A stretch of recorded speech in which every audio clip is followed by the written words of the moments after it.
सुनील पटना के eco park के gate पर खड़ा बेसब्री से अपनी प्रेमिका सरला का इंतजार कर रहा था। वह एक किनारे खड़ा बार बार मोबाइल में समय और जिधर से सरला आने वाली थी उस दिशा में व्याकुल होकर देख रहा था।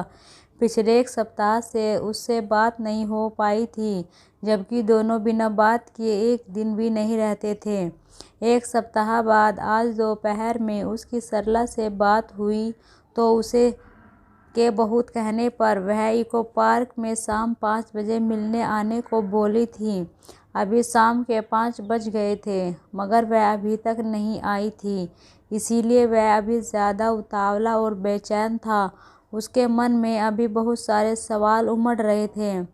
आखिर अचानक उसे क्या हो गया था कि उसने बात करना भी छोड़ दी थी। सुनील साधारण घर का लड़का था। उसके पिता राधेश्याम एक किसान थे। उसका गांव गया जिले में दौलतपुर में था। गांव में ही उसके परिवार के सभी लोग रहते थे। वह पटना में एक मॉल में सेलमैन का काम करता था, इसीलिए वह पटना में रहता था। सरला भी 20 साल की थी। उसके पिता महेश पटना में ही ऑटो चलाते थे। उसकी माँ प्रमिला घर के पास ही सड़क किनारे ठेले पर अंडा बेचती थी। उसका एक छोटा भाई भी था, राहुल, जिसका नाम राजा बार में ही किराए के एक मकान में रहती थी। उसका पैतृक घर जहानाबाद जिले में घोसी था। राजा बाजार से कुछ ही दूरी पर इको पार्क था, जहाँ खड़ा सुनील सरला का भी इंतजार कर रहा था।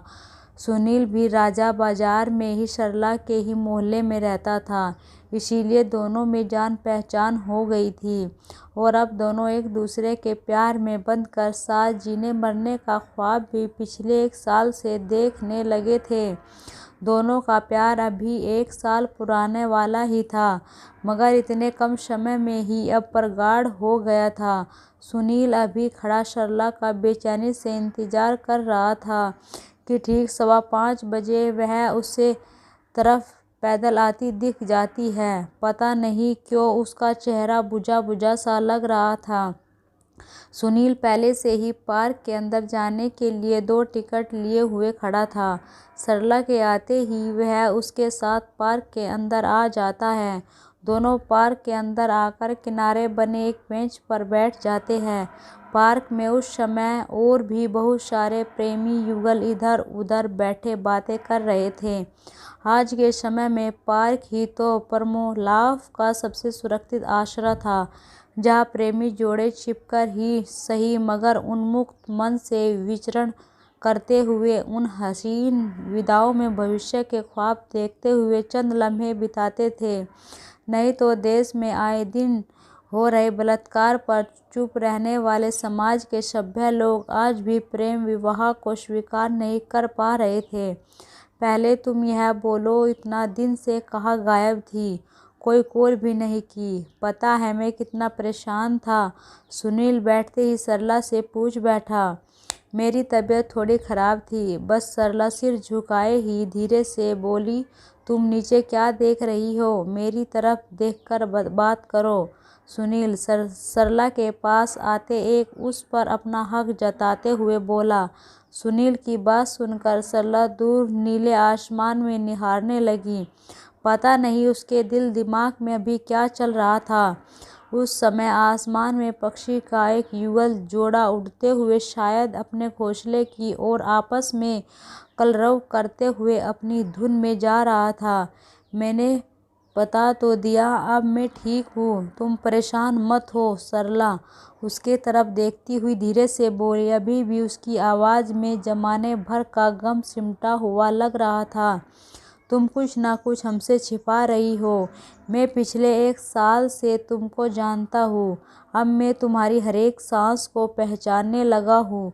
तुम सच सच बताओ, तुमको क्या हुआ था? जवाब में सरला चुप रहती है। बोलो ना, मैं तुम्हारा यूं उदास चेहरा देख नहीं सकता। सुनील की आवाज़ भी अब रुआसी हो गई थी।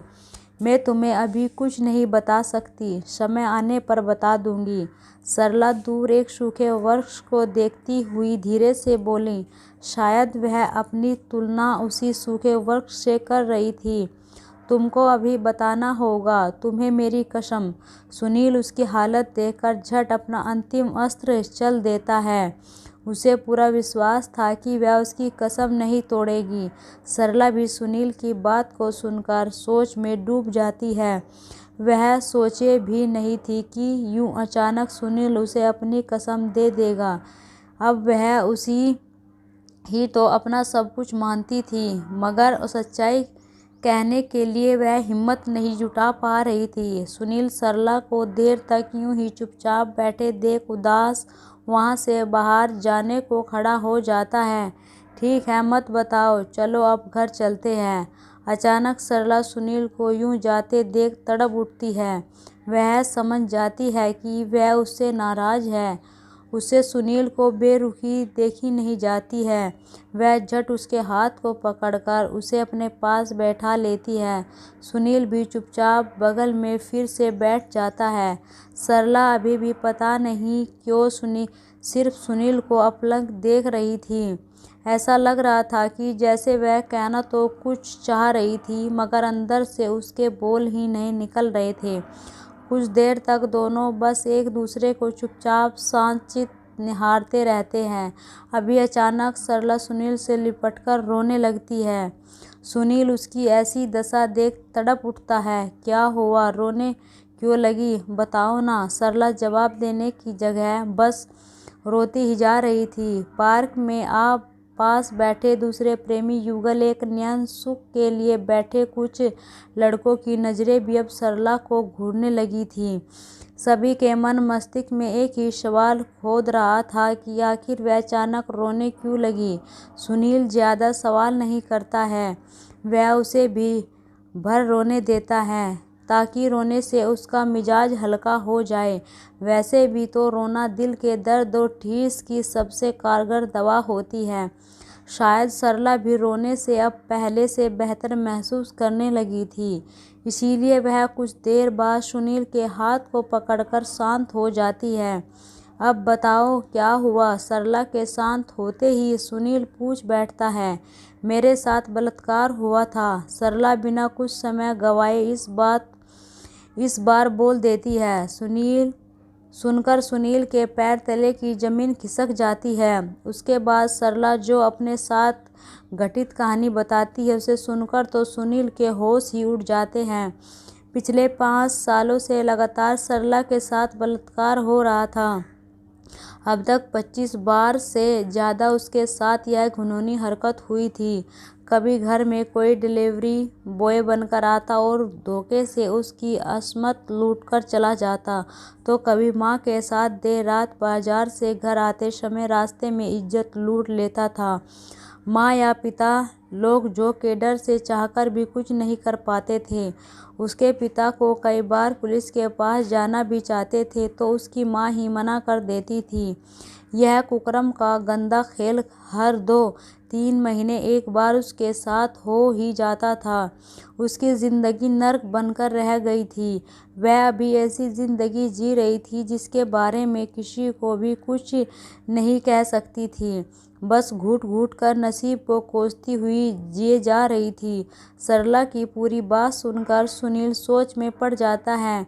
आखिर कोई उसके साथ ही बार बार ऐसा घिनौना कृत्य क्यों कर रहा था। उसके साथ बार बार बलात्कार, फिर उसके 2-3 दिन बाद उसे माँ द्वारा एक ही क्लिनिक में बार बार ले जाना भी उसे पता नहीं क्यों खटक रहा था कि सुनील इतना तो समझ गया था कि सरला के साथ सब कुछ अचानक नहीं हो रहा था, कुछ ना कुछ तो कहीं गड़बड़ था। उसे ऐसा लग रहा था कि मानो सरला के साथ सभी घटनाएं पूरी तरह योजनाबद्ध तरीके से घटित हो रही थी। दोनों के आसपास बैठी सभी लोगों की नज़र के साथ साथ अब कान भी सक्रिय हो गया था। सुनील भी इस बात को भाप गया था। चलो अब घर चलते हैं, रास्ते में और बात करेंगे। कहते हुए सुनील सरला के हाथ को पकड़कर वहां से बाहर जाने को खड़ा हो जाता है। सरला भी बिना कुछ कहे चुपचाप सुनील के साथ बाहर की ओर चल देती है। अब उसका मन एकदम शांत था। उसे ऐसा लग रहा था मानो एक बहुत बड़ा बोझ उसके दिल से उतर गया हो। जिस समय दोनों पार्क से निकल रहे थे उस समय शाम के 7 बज चुके थे। उस रात सुनील रात भर सो नहीं पाता है। उसके मन मस्तिष्क में बस सरला के साथ हो रहे कुकर्म की एक एक तस्वीर चलचित्र भी की भांति चल रहे थे। उसके मन में सरला के माँ की तस्वीर और उस क्लिनिक का नाम जिसमें उसे बार बार बलात्कार के बाद ले जाया जाता था खोदते रहता है। उसे इन्हीं में से कहीं से किसी बड़े षड्यंत्र की बू आ रही थी जिसकी चुभन की पीड़ा सरला पिछले 5 सालों से भुगत रही थी। सुबह उठकर सुनील सबसे पहले सरला के बताए हुए क्लिनिक में जाता है। उस समय भी वहाँ वेटिंग रूम में मरीजों की संख्या में अधिकांश लड़कियाँ एक कम उम्र की औरतें ही बैठी थी। सुनील किसी तरह अपनी बातें में अपनी गर्लफ्रेंड का गर्भपात कराने के बहाने पैसे का लोभ देकर वहाँ के एक कंपाउंडर दयाल को पटा लेता है। दयाल पैसों के लोभ में उसकी गर्लफ्रेंड की गर्भपात कराने को तो तैयार होता ही है, वहाँ इलाज के आड़ में औरत के एक पुरुष के स्पर्श की हो रही थी खरीद बिक्री के धंधे के बारे में भी बता देता है। सुनील सुनते ही सारा माजरा समझ जाता है। इसका मतलब साफ था कि सरला के साथ भी पहले जानबूझकर उसका बलात्कार करवाया जा रहा था, फिर इलाज के नाम पर क्लिनिक में लाकर उसके एग्स का सौदा किया जा रहा था। उसे अब पक्का विश्वास हो गया था कि यह काम उसकी माँ ही कर रही थी। दयाल को सुनील सरला की माँ प्रेमिला की फोटो दिखाकर अपने मन की शंका को भी दूर कर लेता है। दयाल प्रमिला को पहचानता था। दयाल ही उसे यह बताता था कि यह प्रमिला जी अपनी बेटी के साथ और भी कई लड़कियों एवं औरतों का एग्स यहाँ लाकर बेचती हैं। कोई सरला के जैसी ही धोखे में पकड़ बेच रही थी तो कोई मजबूरी में एक पैसे के लोभ में अपनी मन से भी यह काम कर रही थी। क्लिनिक का डॉक्टर पांडे प्रमिला को प्रति और मात्र 25,000 रुपये देता था, जबकि डॉक्टर पांडे IVF सेंटर एवं अन्य दूसरे जरूरतमंद लोगों को लाखों में एग्स एवं स्पर्श को बेचता था। सुनील वहां से अपने एक कमरे के किराए के घर में आ जाता है। वह सरला को अभी सच्चाई नहीं बताना चाहता था, मगर अब उसे हर हाल में उस नर्क से निकालना चाहता था। इसीलिए वह मॉल के मैनेजर से बहाना बनाकर 1 सप्ताह की छुट्टी ले लेता है। उस दिन के बाद सुनील साय की तरह सरला की माँ प्रमिला के पीछे लग जाता है। वह उसी मोहल्ले में रहता ही था, इसीलिए ऐसा करने में उसे जरा भी दिक्कत नहीं होती है। और वह दिन भी आ जाता है जब प्रमिला की माँ एक 40 साल के आदमी से पैसे लेकर सरला के अकेले होने की तारीख और तिथि बताती है ताकि वह उसका आराम से इज्जत लूट सके। सुनील सब छिपकर सुन लेता है। जब वह उस तारीख के बारे में सरला से पूछता है तो वह बताती है कि उस दिन उसके एक चाचा के बेटे का बर्थडे है और वह अपनी माँ के साथ वहाँ जाने वाली है। सुनील सरला से बात करने के बाद उसकी माँ प्रमिला की पूरी योजना समझ जाता है। बर्थडे के लौटते समय वह अपने रास्ते में प्रमिला को पकड़कर उसे जान से मारने का भय दिखाकर सरला की इज्जत लूटने का सौदा किया था। सुनील को प्रमिला जैसी माँ पर घिन आने लगी थी। आखिर एक सगी माँ चंद रुपयों की खातिर अपनी बेटी के साथ ऐसी घिनौनी हरकत कैसे कर सकती थी। प्रमिला की सोची समझी योजना के अनुसार ही बर्थडे वाले रात घर लौटते समय एक आदमी सरला की इज्जत जैसे ही लूटने वाला होता है कि सुनील वहां आ जाता है। उस समय उसके साथ एक दोस्त रमेश भी रहता है। सुनील और रमेश उस आदमी को पकड़ लेता है और उसे मारने लगते हैं। प्रमिला सुनील को पहचानती थी। वह अपनी बेटी की बदनामी न हो इसीलिए उसे जाने देने को कहने लगती है। वह हाथ जोड़कर अपनी बेटी की इज्जत की भीख मांगने लगती है। सुनील उसकी हरकत नहीं जानता तो प्रमिला के धड़ियाली आंसू और दिखावटी नौटंकी में फंसकर उस आदमी को तुरंत छोड़ देता, मगर वह तो अब उसके रंग रंग से वाकिफ था, इसीलिए सुनील उस आदमी को नहीं छोड़ता है। उल्टे वह पुलिस को बुला लेता है। थाना वहाँ से पास में ही था। थानेदार मयंक सिंह तुरंत ही दलबल के साथ वहाँ आ जाते हैं। तब तक उस मोहल्ले के और भी बहुत सारे लोग वहाँ आ जाते हैं। पुलिस उस आदमी को पकड़कर अपने साथ लेकर थाना चली जाती है। सुनील भी सरला से बिना कुछ कहे अपने दोस्त के साथ थाने की ओर चला जाता है, मन ही मन बेचैन, मगर दिखावे में उस आदमी को गलियां देती हुई परमिला भी अपनी बेटी सरला के साथ घर की ओर चली जाती है। वहाँ से उसका घर ज़्यादा दूर नहीं था। सुबह अपनी सरला सो रही थी कि उसकी मां को गिरफ्तार करने पुलिस उसके घर आ जाती है। रात में ही थाने में सुनील के कहने पर दरोगा मंजय सिंह के आगे आदमी परमिला को पैसे देने की बात कबूल कर लेता है। सुनील दरोगा को परमिला और उस क्लिनिक के बारे में भी सारे बातें बता देता है। सुनील वे भी दंग रह जाता है। दरोगा मंजय सिंह अहले सुबह में ही उस क्लिनिक पर छापा मारकर डॉक्टर को और परमिला को भी गिरफ्तार कर लेता है। जब सरला को सुनील एवं पुलिस से अपनी मां की सच्चाई का पता चलता है तो सुनील पहले तो उसे विश्वास ही नहीं होता, मगर जब सारे सबूत सामने आते हैं तो वह भी दंग रह जाती है। उसके पिता को भी इस बात की जानकारी नहीं थी।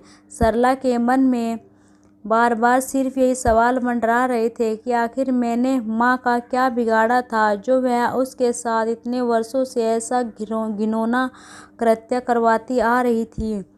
वह जितना सोचती उतना ही ज़्यादा और उसका सिर अफसोस एक ग्लानि से फटा जा रहा था। उसे समझ में नहीं आ रहा था कि वह माँ के इस रिश्ते को क्या नाम दे। सरला अपनी माँ के उधेड़बुन में ही घर के दरवाजे पर उदास बैठी सोच में डूब रही थी कि सुनील भी वहाँ आ जाता है। सुनील आते ही सरला के बगल में बैठ जाता है। सरला सुनील को पास बैठते देख एक लंबी सांस लेते हुए उसके हाथ को पकड़ लेती है। अगर दोस्तों आपको यह कहानी अच्छी लगी हो तो कमेंट में ज़रूर बताइएगा और वीडियो को लाइक व शेयर भी ज़रूर कीजिएगा और चैनल पे नए हो तो चैनल को सब्सक्राइब भी ज़रूर कर दीजिएगा।